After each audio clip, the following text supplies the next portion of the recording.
حضرت ملک الموت اسرائیل علیہ السلام نا حضرت ابراہیم علیہ السلام کی روح قبض کرنے کے لیے حاضر ہوئے تو کہا جناب چلیے آپ کی روح لینے آیا ہوں.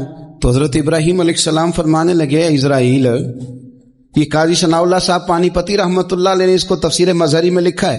حضرت ابراہیم خلیل اللہ علیہ السلام فرمانے لگے اسرائیل، کیا کوئی خلیل بھی اپنے خلیل کی روح قبض کرتا ہے؟ واتخذ اللہ ابراہیم خلیلا، اللہ نے تو مجھے دوست بنایا، دوست ہو کے دوست کی روح قبض کرنے جا رہا ہے.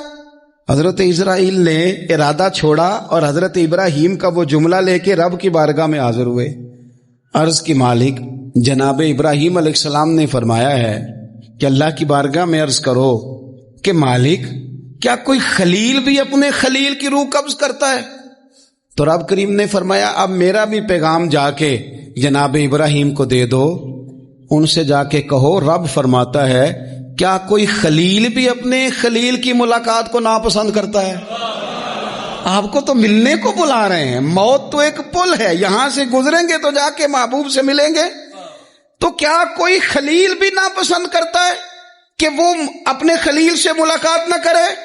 حضرت سیدنا اسرائیل علیہ السلام پیغام لے کے آئے اور کہا ہے اللہ کے خلیل رب فرماتا ہے کیا خلیل بھی خلیل کی ملاقات کو؟ تو حضرت ابراہیم تو کھول کے روئے، کہنے لگے اب دیر نہ کر.